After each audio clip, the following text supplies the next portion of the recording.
किसी बिंदु पर यहाँ मान लेना है r डिस्टेंस पर बायो-सेवर्ट का नियम का उल्लेख कीजिए। 5 इंपॉर्टेंट नियम पढ़ा चुके हैं।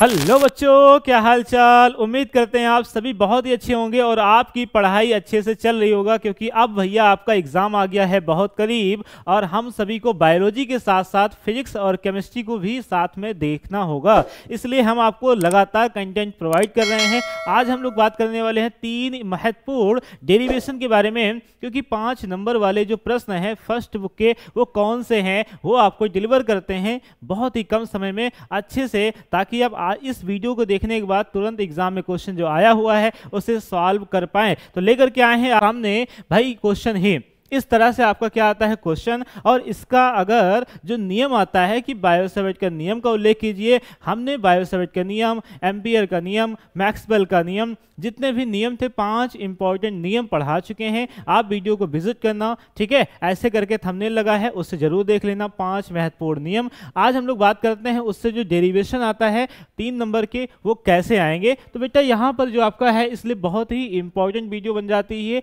और आपको पूरा देखना आवश्यक है। तो कह रहा बायो-सेवर्ट के नियम का उपयोग करके एक वृत्ताकार धारावाही कुंडली के केंद्र पर चुंबकीय क्षेत्र के व्यंजक का निगमन कीजिए। तो हमारा एक बायो-सेवर्ट जो नियम था बेटा, मैं आपको रिवाइज करता हूं कि बायो-सेवर्ट कुछ ऐसा था कि किसी बिंदु पर हमें क्या करना है, P बिंदु पर हमें चुंबकीय क्षेत्र यानी B को निकालना है। अब ये B जो है ये आपका तार जो है अनंत हो सकता है कि नहीं हो सकता है। तो यहाँ पर हमने किसके लिए निकाला था, अल्पांश के लिए निकाला था, यानी DL के लिए निकाला था। अब जब ये अल्पांश होगा DL तो आपका V क्या हो जाएगा, D हो जाएगा।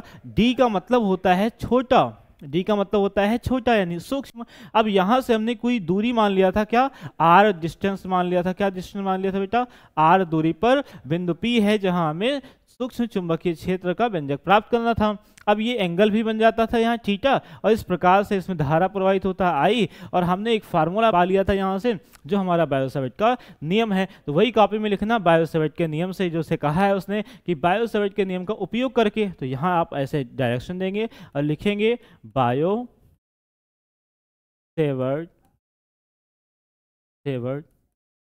के नियम। अब भैया बायो-सेवर्ट का जो नियम आया था वो क्या कहता है, किसी धारावाही चालकतार के कारण किसी बिंदु पर उत्पन्न चुंबकीय क्षेत्र की दिशा व मान ज्ञात करने के लिए बायो-सेवर्ट ने एक नियम दिया जिसे बायो-सेवर्ट का नियम कहते हैं। ये क्या बोलता है कि अगर इसमें धारावाही प्रवाहित होगा तो चुंबकीय क्षेत्र उत्पन्न होगा। वो डिस्टेंस कितना है उस पर निर्भर करता है, कितनी लंबाई है उस पर निर्भर करता है, किस एंगल पर है उस बात पर निर्भर करता है। इस डायग्राम से एक फार्मूला बनाएंगे जो आप नियम में पढ़ेंगे। dB बराबर होता है म्यू नॉट अपान का 4 पाई, ठीक है, I dl sine theta upon का r², ठीक है। ये क्या है बेटा, बायो-सेवर्ट का नियम है।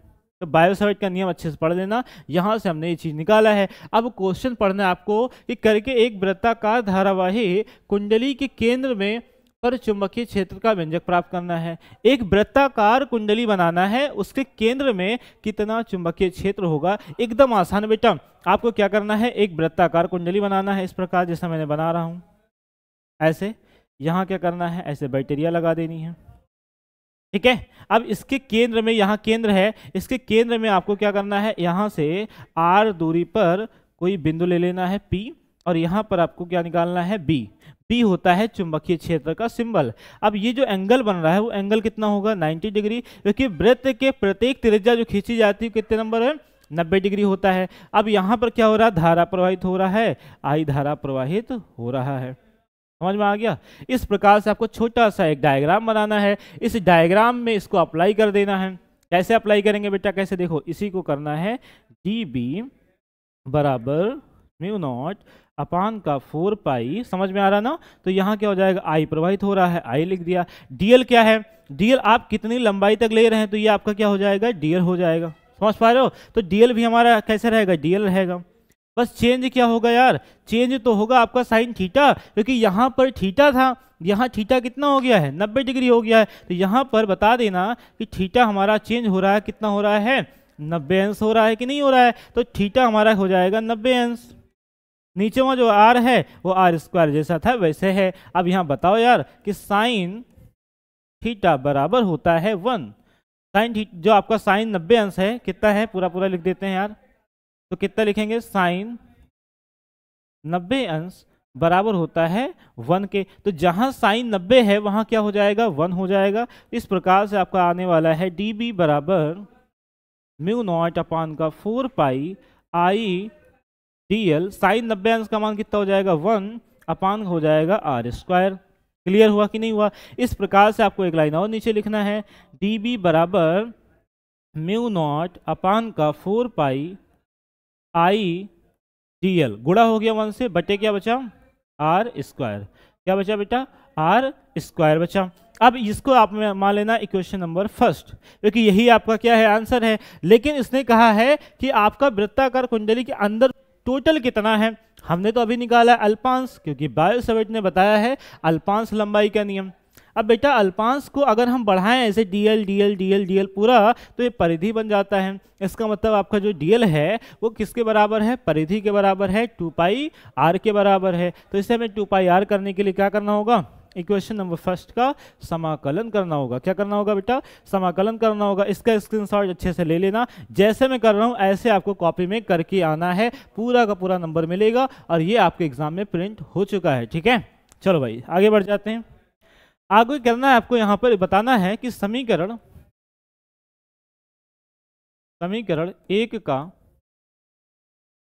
समाकलन करने पर क्या करेंगे बेटा, समाकलन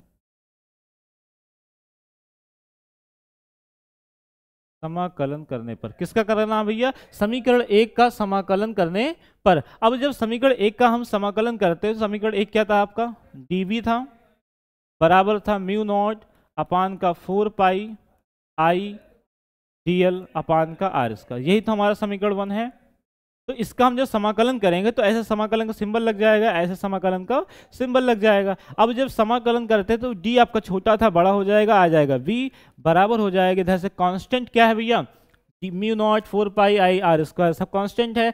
जिसका समाकलन होता है जो छोटा है, जिस पे d लगा होता है, तो यहाँ सब बाहर आ जाएगा, म्यू नॉट अपान का 4 पाई आई अपान का आर स्क्वायर। अंदर क्या बच जाएगा, केवल dl बचेगा। और मैं जानता हूं, हम आपको बता दूं कि dl क्या है, एक परिधि है। तो यहाँ बताना यार कि जो समाकलन dl है वो किसके बराबर है, वो 2 पाई r यानी परिधि के बराबर है। किसके बराबर बेटा, वृत्त की परिधि के बराबर है। मतलब जिसका समाकलन जब करना है हमें, वो क्या हो जाएगा, म्यू नॉट अपान का 4 पाई आई अपान का आर स्क्वायर, और गुणे में इसका पूरा समाकलन क्या हो जाएगा यार, 2 पाई आर। हुआ कि नहीं हुआ। अब यहाँ कैंसिल कर दो कि आपका जो 2 है इससे 2 चला जाएगा, बचेगा 2, पाई से पाई चला जाएगा, आर से एक आर चला जाएगा, और आंसर आ जाएगा आपका v बराबर म्यू आई। और ऊपर कुछ बचा, कुछ नहीं बचा, नीचे क्या है, 2 बचा है और एक आर बचा है। ये आपका क्या हो गया, आंसर आ गया है। और इसका मात्रक होता है टेस्ला। क्या होता है बेटा मात्रक इसका, टेस्ला। ठीक है, इसका मात्रक क्या होता है, टेस्ला। ठीक है, तो इसका मात्रक टेस्ला हो गया। यही आपका क्या है, आंसर है। जब हमारा क्या फेरे n होते हैं तो इस फार्मूले को n फेरों के लिए क्या लिख देंगे, n म्यू नॉट, ठीक है, आई अपान का 2 r। ठीक है, n फेरों के लिए ये लग जाएगा। ये चीजें थी आपकी बायोसैवर्ट का अनुप्रयोग। इस प्रकार से आपको डेरिवेशन करना है, समझ गए। ये था आपका क्वेश्चंस। इस क्वेश्चंस को देख करके इस प्रकार से आपको कॉपी में लिखना होता है। अब बेटा बात करते हैं अगला क्वेश्चन, ये अगला डेरिवेशन क्या है। तो अगला डेरिवेशन है, एम्पियर के परिपथीय नियम का उपयोग करके अनंत लंबाई के सीधे धारावाही तार के निकट किसी बिंदु पर चुंबकीय क्षेत्र की तीव्रता ज्ञात करना। ठीक है, तो हमें क्या करना है, अनंत विस्तार का जो तार है उस तार के कारण हमें एम्पियर का नियम लगा करके इस बार क्या निकालना है, चुंबकीय क्षेत्र निकालना है। तो यहाँ पर हम तार बनाएंगे। एक हमें क्या बनाना है बेटा, एक तार बनाना है जो कहाँ तक है, अनंत विस्तार का है। कहाँ से आ रहा है, कहाँ जा रहा है, उससे कोई मतलब नहीं है। तो यहाँ क्या हो जाएगा, धारा बह रही है आई। अब हमें क्या कह रहा है, एम्पियर के परिपथीय नियम का उपयोग करना है। अब एम्पियर का जो परिपथीय नियम है वो क्या है, बंद लूप है। बंद लूप है तो हमें क्या करना होगा, इसे एक बंद लूप में बंद करना होगा। अब इसे हमने बंद लूप में जब बंद कर दिया बेटा इस धारा को, तो यहाँ आई तो हो गया बंद लूप में।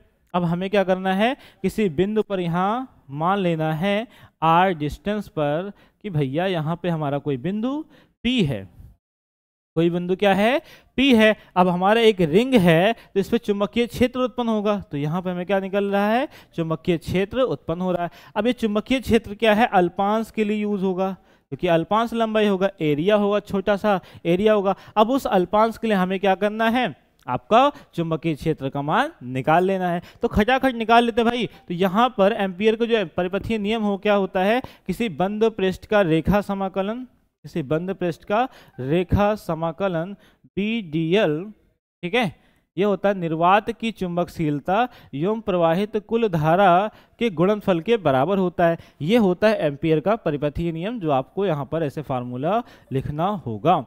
अब इस फार्मूले को अप्लाई करना है। इस फार्मूले को जो अप्लाई करेंगे तो क्या लिखेंगे बेटा, कि BDL cos थीटा। जब हम किसी VDL को डॉट प्रोडक्ट को हटाते हैं तो क्या एंगल आता है, cos थीटा आता है, बराबर ऐसे लिखा रहेगा म्यू नॉट सिग्मा आई, राइट। अब इसका क्या करना है कि cos थीटा की वैल्यू रखेंगे और इसका समाकलन कर देंगे। तो थीटा बराबर कितना रखना है बेटा, थीटा बराबर आपको रखना है 0 डिग्री। थीटा बराबर 0 डिग्री क्यों है, क्योंकि आपको अभी भी डाउट आ रहा होगा, सर ने डायरेक्शन नहीं बताया। तो चुंबकीय क्षेत्र की डायरेक्शन जिस ओर है उसी ओर हमारा क्षेत्रफल भी है, या हमारा मैग्नेटिक जो आपका डायरेक्शन है उसी ओर हमारा क्षेत्रफल भी है। इसलिए यहाँ एंगल कितना आ रहा है बेटा, यहाँ एंगल आ रहा है 0 डिग्री, ठीक है। अब यहाँ एंगल अगर 0 डिग्री रखेंगे तो क्या आ जाएगा, BDL cos 0 अंश बराबर है म्यू नॉट सिग्मा आई। और यहाँ बता दूं आपको कि cos 0 डिग्री का मान होता है 1। अब यहाँ 1 रखेंगे तो वही आ जाएगा, BDL 1 इक्वल होगा म्यू नॉट सिग्मा आई। अब जब समाकलन करेंगे, क्योंकि समाकलन इसका पहले से है, जब इसको समाकलन खत्म करेंगे तो क्या आ जाएगा, B, और ये DL क्या है, DL को क्या करना है भैया, बड़ा करना है। तो कहने के DL हमारा यही तो है, यही तो छोटा सा DL है। अब ये DL फिर से बड़ा होगा तो फिर एक परिधि तो बना रहा है, तो यहाँ पर भी आपको बताना है कि भैया हमारा जो DL है वो किसके बराबर है, वो 2 पाई r परिधि के बराबर है। किसके बराबर है भाई, परिधि के बराबर है सर। तो यहाँ क्या हो जाएगा, V2 पाई r बराबर होगा म्यू नॉट। और ये सिग्मा क्या दिखा रहा है, सिग्मा मतलब है इस लूप के अंदर कितने वायर गए हैं। इस लूप के अंदर हमने एक वायर लिया है, इसलिए हमारा क्या आई है। अगर 2 वायर होते तो हम क्या लिखते, I1 प्लस I2। 3 वायर होते तो हम I1 plus I2 plus I3 लिखते। यहाँ एक है तो सिग्मा आई के जहाँ क्या आ जाएगा बेटा, आई ही आ जाएगा। अब हमें निकालना है B, तो B बराबर हो जाएगा म्यू नॉट आई, अपान का नीचे सब चलाएगा 2 पाई r, और यही आपका क्या हो गया मुन्ना, यही हो गया आपका आंसर। इसका मात्रक भी हो जाएगा टेस्ला। इतना छोटा सा डेरिवेशन आपके एग्जाम में आता है, मोस्टली इंपॉर्टेंट है भैया, बहुत ज़्यादा, ठीक है। तो ये आपके एग्जाम में प्रिंट हो चुके हैं, ये आपको मिलेगा सातों सेट के किसी ना किसी पेपर में। अब वो आपकी किस्मत कि आपको कौन सा सेट प्रोवाइड किया जाता है। इसलिए मैं तीनों डेरिवेशन बताता हूं, क्योंकि एम्पियर का नियम और बायो-सैवर्ट के नियम से ये दोनों डेरिवेशन आपके हर एग्जाम में आते ही आते हैं, और कितने सरल शब्दों में आप अच्छे से 3 मार्क्स गेन कर सकते हैं। समझ पा रहे हो कि नहीं पा रहे हो भैया, बहुत आसान है, खटाक से इसको समझ लेना, लिख लेना। अब बात करते हैं अपने तीसरे डेरिवेशन का। तीसरा डेरिवेशन है, मुक्त इलेक्ट्रॉनों का अनुगमन वेग व धारा घनत्व के बीच संबंध स्थापित कीजिए। अनुगमन वेग आपने पढ़ा है, अनुगमन वेग क्या है, हमने बहुत जल्दी वीडियो प्रोवाइड किया था कि किसी चालक के सिरों पर विभवांतर उत्पन्न करते हैं तो चालक के अंदर उपस्थित इलेक्ट्रॉन एक निश्चित दिशा में निश्चित वेग से गति करते हैं, जिसे अनुगमन वेग कहते हैं। अब वो अनुगमन वेग का जो फार्मूला आया था वो यहाँ पर लिखना होगा, क्योंकि यहाँ संबंध बताना है। लिखना होगा अनुगमन वेग में धारा, तो धारा जो है अनुगमन वेग में निकालना है, इसलिए I बराबर QT नहीं लिखना है, ठीक है। तो यहाँ पर इसका धारा जो आता है वो अलग आता है रिलेशन, जो कि आप जानते हैं कितना होता है, I बराबर ANEBD होता है भाई। अब इसका तो हमें फार्मूला सर पता है, अब इस फार्मूले का संबंध निकालना है कि हमारा क्या होना, धारा घनत्व। अब धारा घनत्व मतलब धारा की डेंसिटी कितनी है वो प्रभावित करता है भैया, जैसे दिखाते हैं, वो एकांक क्षेत्रफल में प्रवाहित धारा के अनुपात को हम क्या बोलते हैं, धारा घनत्व। मतलब क्या होता है, लिखेंगे अब धारा घनत्व। तो धारा घनत्व हमारा जो है वो क्या होता है बेटा, वो होता है J बराबर I अपान का A। समझ पा रहे हो? तो J को हम लोग धारा घनत्व कहते हैं। अब इक्वेशन नंबर फर्स्ट अगर मान लेंगे और यहाँ बता देना कि भैया चूंकि समीकरण 1 का मान रखने पर हमें समीकरण 1 का मान रखना है। अब हम समीकरण 1 का जब मान रखेंगे तो क्या होगा, I की जगह आ जाएगा A N E V D अपान हो जाएगा A, और A क्या हो जाएगा, आपस में बर्बाद हो जाएगा। तो बचेगा क्या आंसर, J बराबर NEVD। क्या बचने वाला बेटा, J बराबर NEVD।